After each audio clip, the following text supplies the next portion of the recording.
To Bishvat Sameach to everybody.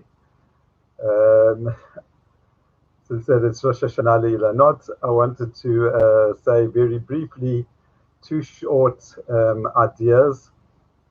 Maybe you could call them drashot on the inyan of trees. First of all, the comparison of Am Yisrael to a tree, and also the Torah to a tree, as we say, Etz Chaim hi lamachazikim ba. Let's start off with the parallel between the Jewish people and the tree. In the Torah, in Parshat Shoftim, the Torah says, in dealing with the laws of warfare, the Torah says a person's not allowed to just cut down a tree. And then the Torah says, like rhetorically, you shouldn't cut down a fruit tree if there's another way of laying a siege without cutting a tree. And then it says, it said, is the tree of a field a man that it should enter the siege before you?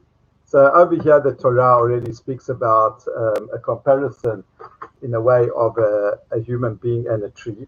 And in Yeshayahu, more explicitly, in Yeshayahu chapter 65, verse number 22, I'm just reading in the middle of the verse. It says, Ki mei ha'etz yemei ami. Like the days of the tree, so are the days of my people. That's what HaKadosh Baruch Hu says, conveys to Yeshayahu. Some people say that the comparison is as follows, that a tree is basically made up of three parts. They're the roots, and then there is the trunk, and then there are the branches that go out which carry the fruit. So when we say that when Yeshayahu says that the people are like a tree, he is trying to say that a human being also has constructed his life sort of in that way. Just remember, there are three phases in a person's life. There is number one, the phase of just the roots. That's a person's youth. And then there's the phase which is the main phase. I'll mention in a moment a Rambam why it's called the main phase. That's the phase of the trunk. And commensurate to the strength of the trunk, so also afterwards there develops branches which hold the fruit. That refers to a person's old age. The Rambam, in one of his psakim, seems to say that the trunk is the main part of the tree. A person sort of, so to speak, is middle age. Why does the Rambam say seems to say that's the main part?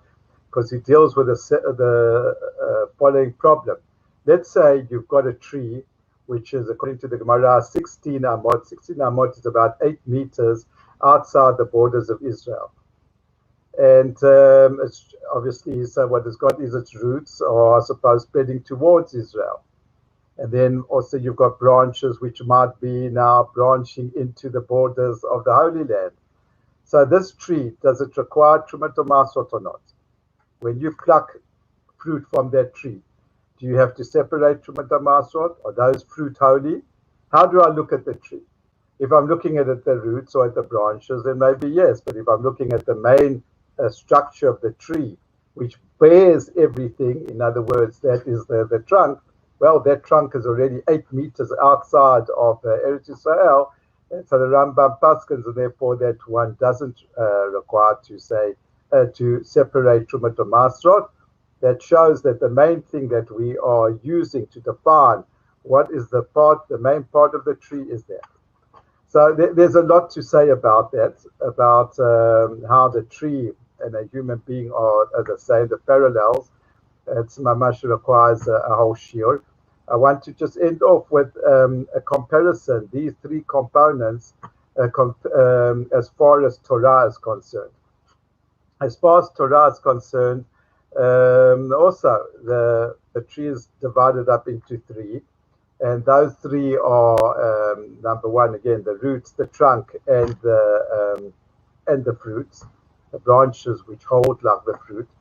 And Rav Uzi Kalchaim Zecher Tzadik Livracha, he used to say that these three parts of the Torah, the tree, which is called Eitz Chayim Hi Lemachazikim Ba, that's a tree of life, the Torah. These three parts, what they did was they reflect the three approaches that there are amongst the Jewish people concerning the learning of the Torah. There's some people who, when they learn Torah, their main objective and their main goal is to connect to the roots of the Torah, in other words, the source of the Torah, which is God. Then there are, many people say that's like the Hasidim.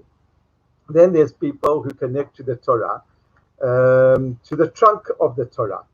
In other words, the sturdy main part of the Torah, which, as I said, if it's strong itself, then it bears everything else. And that's referring to the body of the Torah. And that's what it seems to be when it says Eitz Chayim Hi, that's what the Nefesh HaChayim, the disciple of the Vilna Gaon, said. It's a living eitz. It's a living tree to those who they grasp onto it. Where the person grasps and immerses himself in the learning of the Torah, it becomes for him an Eitz Chayim.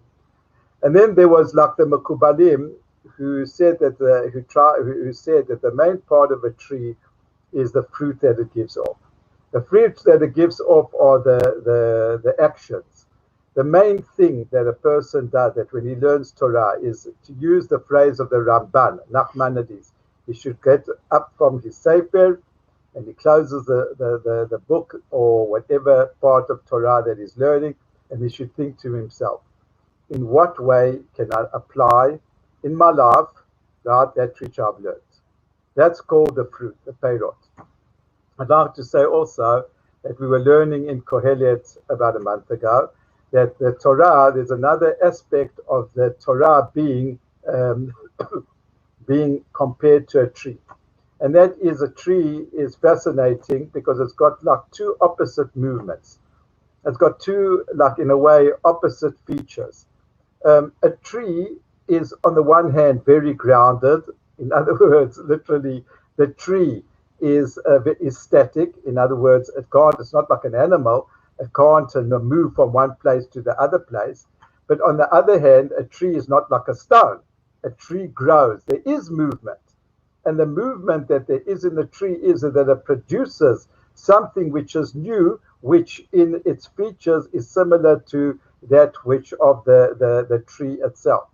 And this comes to symbolize, so we learned in Kohelet, that Judaism on the one hand is very conservative, very, very conservative and static. We are rooted to a certain specifics. We don't move from that. We've got very, very firm entrenched traditions.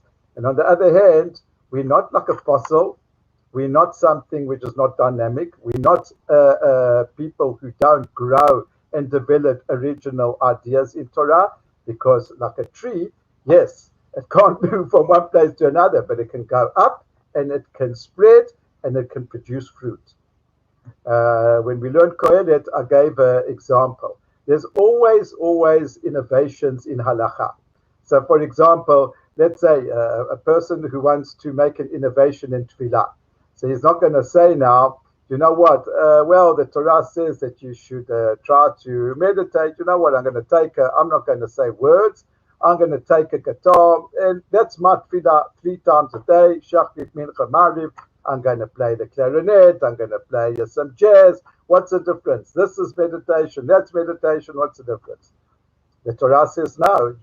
Yes, you can add on. And on, for example, but we've got a set text. We've got the Amidah, and in the Amidah, and within the Amidah, for example, in the Shema Kolenu, a person can add on any form of tefillah in any language that he wants.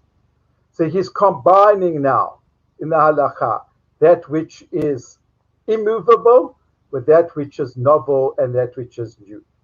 And in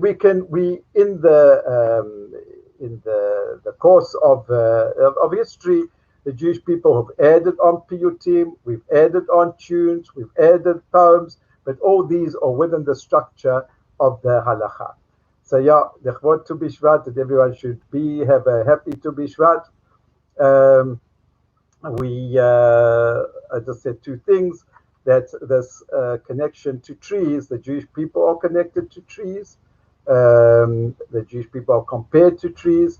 We spoke about the three parts of the trees, and the Torah, which is parallel and which is also, like fits the Jewish people's soul, that is also compared to a tree. It also has three parts, and try to explain a little bit about just to have, as we say, a te'ima, a taste of one of the comparisons of a Torah to a tree is.